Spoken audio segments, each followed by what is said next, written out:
Anna Fox lived alone in her grand Harlem townhouse, a prisoner of her own making.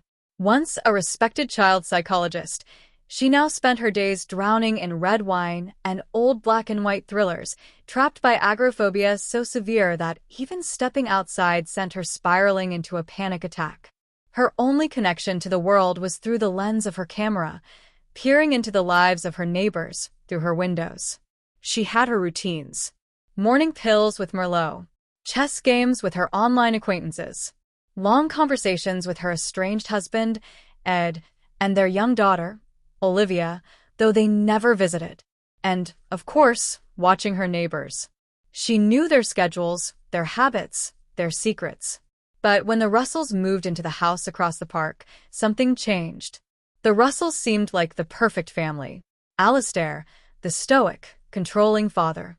Jane, the warm and lively mother.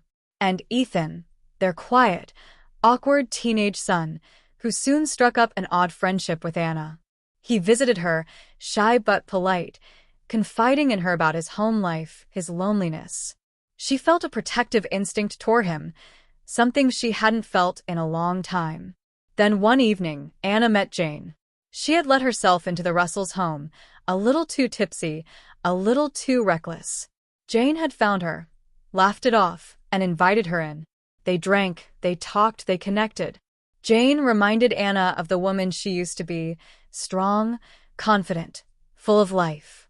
For the first time in years, Anna felt something akin to friendship, a human connection beyond her screen or her windowpane. But then one night, everything shattered. Anna, through her camera, saw something horrifying in the Russells' home. A shadow, a struggle, a knife, blood. Jane, standing there one moment, gone the next. Panic seized her, and she called the police. When they arrived, she tried to explain. Jane had been murdered. She was sure of it. She had seen it. But Alastair Russell stood before her, cool and composed. And beside him stood Jane. But not her Jane. This was a different woman altogether, claiming to be Jane Russell, acting as if nothing was wrong. Anna's world began to unravel. She insisted there had been another Jane, the real Jane, the woman she had met, who had been murdered in that house. But no one believed her. The police dismissed her claims, noting her mental state, her drinking, her medication. Had she imagined it? Had the alcohol played tricks on her mind? Even Ethan, once so open with her, now seemed distant, unwilling to speak. Doubt crept in. Could she trust herself? She tried to piece together the truth, but the days blurred into each other. The wine, the pills, they made it all so hazy. Her calls with Ed felt more strained, more distant. And then, terrifying things began to happen. She found her front door open when she knew she had locked it. An email with a photograph of her sleeping. Someone was watching her. Someone knew she had seen too much. Fear coiled around her, but so did resolve. If no one else believed her, she would have to find proof herself. She scoured her camera footage, dug through her memories. And then she found it. A picture she had taken that night. A blurry shot, but there, in the dim light, was Jane. The real Jane. Anna took it to the police, desperate, pleading. But they dismissed her again. And worse, Alastair Russell confronted her. He warned her to stay out of their lives, that she was confused, unstable. But it was Ethan who broke first. He came to her house late at night, trembling. He tried to tell her something important, but then his father arrived, dragging him away before he could say more. Something was very, very wrong. Then came the final blow. A revelation so devastating it nearly broke her. Her phone call with Ed, the one thing anchoring her to reality, was a lie. Ed and Olivia weren't alive. They had died nearly a year ago in a tragic car accident during a family trip. The calls, the conversations, it had all been in her head.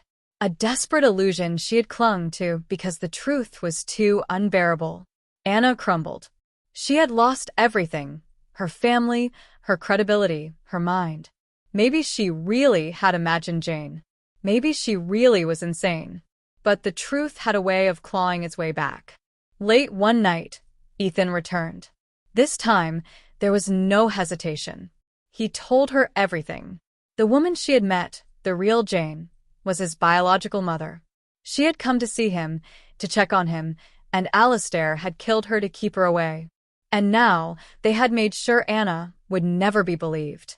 But Ethan wasn't finished. There was something else. Something far worse. He had been the one watching her. The one who had broken into her house. The one who had taken the photograph. And now, he was here to silence her.